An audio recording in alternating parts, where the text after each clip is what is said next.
कैसे आप लोग? उम्मीद करता हूँ आप लोग अच्छे से होंगे और बहुत ही मज़े में होंगे। तो भाई साहब आज था वेस्ट इंडीज़ और इंडिया का टेस्ट मैच, पहला टेस्ट, आज पहला दिन था। और भाई साहब मुझे नहीं लगता वेस्ट इंडीज़ इस मैच को बचा पाएगी। मतलब ये तो ऑन द कार्ड्स है कि भाई साहब वेस्ट इंडीज़ ये हार जाएगी, क्योंकि ना उनसे बैटिंग हो रही है ना उनसे बॉलिंग हो रही है। मुझे समझ नहीं आ रहा कि भाई साहब इसी टीम से ब्रेन लारा जैसा बैटर मतलब निकला था, इसी टीम से क्रिस गेल जैसा बैटर निकला था, इसी टीम से चंद्र पॉल जैसा बैटर निकला था। That was West Indies cricket तो भाई साहब नेस्तो नाबूद हो गई है। ये लीगों के पीछे पड़ के इन्होंने अपनी क्रिकेट की हिस्ट्री ही तब्दील कर दी है। समझ रहे हो आप? मतलब 20-25 साल के लड़के भाई साहब रिटायरमेंट ले रहे हैं और भाई साहब लीगें खेल रहे हैं। तो इतना डाउनफॉल तो आएगा। 26 पर ऑल आउट तो हो जाएगा। ऑस्ट्रेलियन को 27 पर ऑल आउट करके गई है। तो भाई साहब अब इंडिया के सामने आ गई है ये, तो ये कहाँ टिक पाएगी इंडिया के सामने? There is absolute no word on that कि भाई साहब ऑस्ट्रेलिया इनको 27 पर ऑल आउट करके गई है। मे बी इंडिया इनको इस सीरीज़ में 20 रनर्स पर ऑल आउट ना करे। जिस तरह बुमराह सिराज की बॉलिंग है, जिस तरह कुलदीप ने फिरकी घुमाई, दैट वाज ब्रिलियंट। तो भाई साहब बात करेंगे कि किसने कितने रनस किए, तो भाई साहब वेस्ट इंडीज़ ने पहले इनिंग में 162 बना लिए ऑल आउट, जिसमें से सबसे ज़्यादा रनस इस इनिंग में है इनके Roston chase captain 24 runs, Shai Hope 26, जो कुलदीप यादव ने मुझे लगता है कि भाई साहब बहुत ही बढ़िया गेंद मारी है, that was brilliant. And Justin Graves भाई साहब इस बंदे ने 32 रनस किए हैं। फिर किसी ने कोई रन नहीं किया।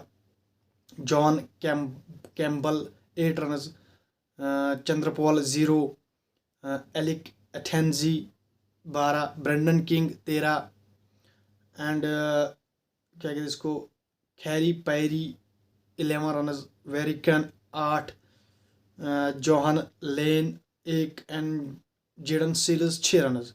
तो भाई साहब इनकी बैटिंग चली नहीं है। जस्टिन ग्रेव्स ने 32 रनस किए हैं, शाई होप ने 26 एंड रोस्टन चेज जो इनका कैप्टन है उसने की है 24। That means they are nothing. ये कुछ है ही नहीं। इनको आपको इस वर्ल्ड टेस्ट चैंपियनशिप में नहीं रखना चाहिए था आईसीसी को, क्योंकि यार ये मज़ा ही ख़राब करते हैं। मतलब ना कुछ फाइट ना कुछ मतलब एग्रेशन वैग्रेशन, वो कुछ नहीं है। Bumrah back in the white भाई साहब, जब से एशिया कप स्टार्ट हुआ है भाई साहब, जब से एशिया कप स्टार्ट हुआ फिर ख़त्म भी हुआ, उसमें हमने बहुत देखा भाई साहब बुमराह को बहुत मार पड़ रही है। तो आज फाइनली हमको बुमराह वाइट्स में दिखा और अपना जलवा बिखेरते हुए हमें दिखा। बुमराह ने 3 विकेट ली है। मतलब जो उसने यार्कर्स मारे हैं ना, that was perfect tip on touch. समझ रहा हो? मतलब परफेक्ट यार्कर्स जसप्रीत बुमराह ने मारे हैं। एंड एशिया कप में भी ये मार रहा था, लेकिन वहाँ पर कुछ इससे हो ही नहीं रहा था। वहाँ पर इसको 40-50 रन पड़ रहे थे। तो that is great, he is back in whites. और सबसे अच्छी ये बात है कि भाई साहब इसने वहाँ वो याद नहीं रखा कि मेरे साथ क्या हुआ, मुझे कितना पेला गया ये वो, लेकिन आज इसने अपनी फुल स्ट्रेंथ से बॉलिंग की एंड इसने 3 विकेट ली है, दैट वाज गुड। और सिराज भाई साहब इसको भाई साहब ये फाइफर भी ले सकता था, लेकिन अनफॉर्चुनेटली नहीं ले पाया। 4 विकेटें सिराज ने भी ली है। जो इसको जो सिराज की भूख है भाई साहब वो हमें दिख रही है, हमें दिखी। एंड नितेश रेड्डी 0, रविंद्र जडेजा कोई विकेट नहीं, कुलदीप यादव ने 2 विकेटें भाई साहब। ये बस मतलब ये कौन सा बंदा है भाई साहब? मतलब जो बॉल इसने मारी ना, जो बॉल इसने शाई होप को मारी है, मुझे लगता है भाई साहब वो बॉल ऑफ द ईयर होगी लिटरली। मतलब खतरनाक बॉलिंग। एंड वाशिंगटन सुंदर, इस बंदे ने 1 विकेट ली है, 3 ओवर इसने करे हैं और 1 विकेट इस बंदे ने ली है। तो भाई साहब at the end West Indies 162 पर ऑल आउट हो गई। एंड देन फिर आती है इंडिया की बैटिंग। यहाँ पर आपको दिखेगा कि भाई साहब यहाँ पर यशस्वी जायसवाल 36 रन। भाई साहब ये बंदा इतना टैलेंटेड है, इतना टैलेंटेड है ये बंदा कि आप मतलब आप क्या ही बोल सकते हो इसके बारे में। मतलब ये इस बंदे को स्टार्ट मिलता है अच्छा, बहुत अच्छा स्टार्ट मिलता है, सेट भी होता है, लेकिन भाई साहब फिर ये उस स्टार्ट को डबल फिगर में ट्रिपल फिगर में कन्वर्ट ही नहीं कर पा रहा है। जैसे लाइक इतने 36 की है भाई साहब, सेट हुआ है, लेकिन फिर अपनी विकेट थ्रो कर देता है भाई साहब ये भी। तो इसको आप सोचना पड़ेगा भाई साहब। टेस्ट है भाई साहब, यहाँ से आप बैटर बनते हो, यहाँ से आप दुनिया के सबसे अच्छे बैटर बनते हो, यहाँ से आप दुनिया की टॉप 10 बैटर से कम्पीट कर सकते हो टेस्ट में। तो भाई साहब इसको भी आप समझना चाहिए कि भाई साहब मुझे भी अब अपनी इनिंग को थोड़ा लंबा लेके चलना पड़ेगा, ताकि मैं भी कुछ हासिल करूं अपनी मुल्क के लिए एंड अपनी टीम के लिए। क्लासिक राहुल, KL राहुल भाई साहब, मुझे याद नहीं आ रहा वो बंदे वो कहाँ है भाई साहब, जो कह रहे थे कि इसको ड्रॉप करो आप। वो बंदे मुझे याद ही नहीं आ रहे, जो ऑस्ट्रेलिया सीरीज़ में ये कह रहे थे कि भाई साहब न्यूजीलैंड की सीरीज़ में वो कह रहे थे, ऑस्ट्रेलिया की सीरीज़ में वो कह रहे थे कि इसको आप ड्रॉप करो, इससे अब खेला ही नहीं जाता, ये अब फारिग हो चुका है, इससे अब कुछ हो ही नहीं पा रहा है, इसे ड्रॉप करो। लेकिन भाई साहब यही बंदा आपको इंग्लैंड में बचा के चला गया, आज इसने फिर से आपको 50 मार के दिए, तो भाई साहब और कितना ये प्रूव करके देगा आपको KL राहुल। तो मुझे तो भाई साहब लिटरली लगता है कि ये नेक्स्ट विराट कोहली बन सकता है, अगर ये इसी तरह खेलता रहा, इसी तरह मतलब इसने अपनी परफॉर्मेंस दिखाई, तो भाई साहब ही इज़ नेक्स्ट के विराट। मुझे लगता है कि भाई साहब उसके कंपैरिजन में कोई नहीं है हमारे यहाँ, लेकिन फिर भी उसकी उसकी छाँवों में, उसके शैडो से ये आगे बढ़ सकता है, उसी तक पहुँच सकता है जो उसने करा है, ये भी पहुँच सकता है। लेकिन उसके लिए आपको मेहनत, लगन एंड इंटेंट होना ज़रूरी चाहिए। तो भाई साहब KL is classic Rahul and he is living in his hair and he is in good nick. और भाई साहब सही सुदर्शन, भाई साहब इस बंदे का भी मुझे कुछ समझ नहीं आ रहा कि ये बंदा कर क्या रहा है, मतलब अपनी विकेट्स थ्रो कर रहा है ये बंदा, इसे बहुत चांसेस मिले हैं भाई साहब। मुझे नहीं लगता कि अगर इसमें भी ये कुछ कर नहीं पाए इस सीरीज़ में, तो भाई साहब फिर तो आप इसे रख लो, फिर रख लो आप इसे, कोई बात नहीं, इसे रख लो फिर, क्योंकि भाई साहब ये बंदा, इसको चांसेस मिल रहे हैं लेकिन ये कन्वर्ट ही नहीं कर पा रहा है बड़े रनर्स में। एंड पर शुभमन गिल भाई साहब 18 रन इसने करे हैं, मतलब इंडिया को ट्रेल है भाई साहब 41 रन की। दैट मीन्स कल इंडिया ये ट्रेल भी उतारेगा एंड मे भी 300-400 रन करेगा और फिर वेस्ट इंडीज़ को फॉलो वन पर फंसाएगा मे भी। तो भाई साहब this is the score card and India is in good position and India gonna win this is my prediction, because West Indies के पास वो दम ही नहीं है कि वो मैच जीते, लिटरली कह रहा हूँ। क्योंकि यार ये टीम ना तबाह हो गई है, नेस्तो नाबूद हो गई है ये टीम, क्योंकि इनके पास अब वो टैलेंट नहीं रहा। ये लीग्स में जाके है भाई साहब, लीग्स में जाते हैं, वहाँ पर अपने आप को ये बेचते हैं पैसे के लिए, एंड देन इनका जो वेस्ट इंडीज़ है, जितने भी मुल्क है भाई साहब, उनको ये मतलब नेस्तो नाबूद कर ही देते हैं।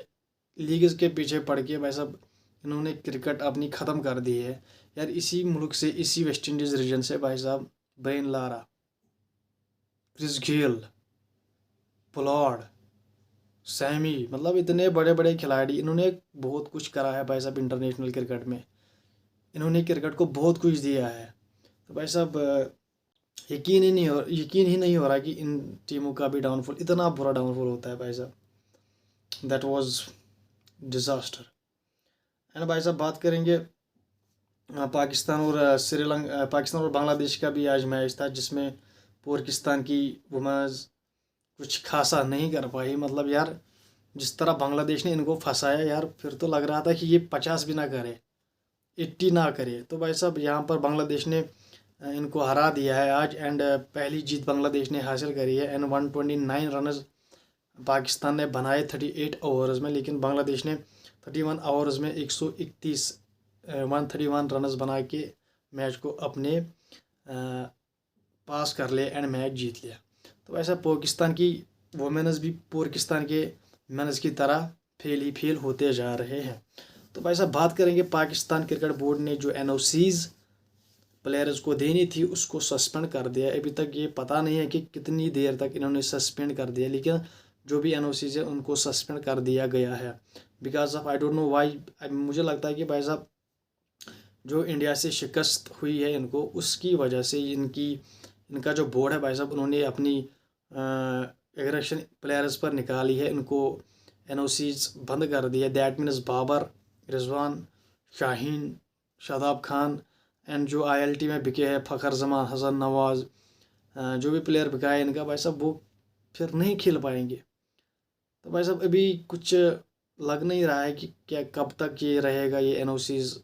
तो वहाँ से खबरें कुछ आ रही है कि भाई साहब इनको अपनी NOCs अर्न करनी पड़ेगी, मतलब इनको अपनी परफॉर्मेंस दिखानी पड़ेगी तभी इनको NOCs मिलेगी, लेकिन फर्दर डिटेल अभी कुछ है नहीं। तो लेकिन अब कुछ लोग कह रहे हैं कि भाई साहब बाबर और रिजवान जो आपके T20 सेटअप में है ही नहीं, तो फिर आपने उनकी NOCs क्यों बंद कर दी। या तो आप सीधे बोलो कि ये हमारे प्लान में है कि हम इनको क्या कहते कम बैक कराना चाहते हैं, वो भी नहीं, तो भाई साहब अब जो प्लेयर्स है उनको भी आप एनओसीज नहीं दोगे, तो भाई साहब फिर आपके जो बोर्ड्स है जिनका ये लीग्स है, आईएलटी, बिग बैश है, भाई साहब फिर आप उनसे अपनी रिलेशन ख़राब कर रहे हो। क्योंकि ऑस्ट्रेलिया ने आपके नाम पर ब्रांडिंग करी है, उसने अपने यहाँ नाम पाकिस्तान के प्लेयर्स के नाम पर अपनी ब्रांडिंग करी है। तो भाई साहब उन्होंने अलग अलग स्टेडियम्स में अपने स्टैंड्स बनाए थे, हार stand, Shaheen stand, like that, Babar के नाम पर। तो उन्होंने पूरा दुनिया ही घुमा लिया। तो भाई साहब अगर आप अब उनको अपने प्लेयर्स को एनओसीज नहीं दोगे, तो भाई साहब फिर वो आपको अपने प्लेयर्स कैसे देंगे पीएसएल में? सोचने वाली बात नहीं है भाई साहब। This is brainless decision from PCB, brainless क्या कहते हैं इसको, स्ट्रेटजी फ्रॉम पीसीबी। तो भाई साहब ये ड्रामा चलता रहेगा पाकिस्तान की क्रिकेट में। एंड हमारी टीम एशिया कप खेलने के बाद आज पहला टेस्ट खेला हमारी टीम ने, पहला दिन, और पहले दिन में हमारी टीम ने डोमिनेट किया with bowling, with batting. And hope करते हैं कि भाई साहब इंडिया इसको जीते। एंड मे बी यार क्या ही जीतेंगे भाई साहब, ये कौन सी टीम है यार, ये वेस्ट इंडीज़, इनको ऑस्ट्रेलिया ने 27 पे ऑल आउट कर दिया था, समझ रहा आप? तो this is not a good team may be, क्योंकि यार ये वो टीम नहीं रही अब, लिटरली ये वो टीम नहीं रही जिसमें ब्रेन ला रहा था भाई साहब। वो टीम है ही नहीं यार। आप सोचो यार, इतनी इतनी बड़ी टीमों का इतना इतना बड़ा डाउनफॉल, मतलब यकीन ही नहीं हो रहा है कि इस टीम ने 20s वर्ल्ड कप जीते हैं, 1 डेज वर्ल्ड कप जीते हैं, दैट इज़। और मुझे अब आईसीसी से अब रिक्वेस्ट करता हूँ मैं भाई साहब, इसको यार वर्ल्ड टेस्ट चैम्पियनशिप में निकालो आप इसको, वेस्ट इंडीज़ को, क्योंकि ये यार ये डिज़र्व ही नहीं करते हैं ये लोग। क्योंकि यार ये अपने प्लेयर्स को, ये अपने जब ये वेस्ट इंडीज़ का बेस खेलते हैं वेस्ट इंडीज़ से, फिर इनकी बेस बन जाती है, फिर ये बड़ी लीग्स में अपना नाम देते हैं, BPL, CPL, ILT, VLT, PSL, TL, समझ रहा, बीबीएल। तो वैसा फिर ये वहाँ की क्रिकेट छोड़कर इन लीग्स के पीछे पड़ जाते हैं, एंड सिर्फ पैसे के भूखे भाई साहब। और अपनी क्रिकेट का हाल देखो यार, कहाँ से कहाँ पहुँच गए हो आप। तो भाई साहब this is real downfall for West Indies cricket. तो भाई साहब ये थी कुछ आज की अपडेट। तो भाई साहब मैं मिलता हूँ आपसे अगली वीडियो में, तब तक के लिए चैनल को कीजिए सब्सक्राइब, वीडियो को कीजिए लाइक, बेल आइकन पर ज़रूर प्रेस कीजिए। Bye bye.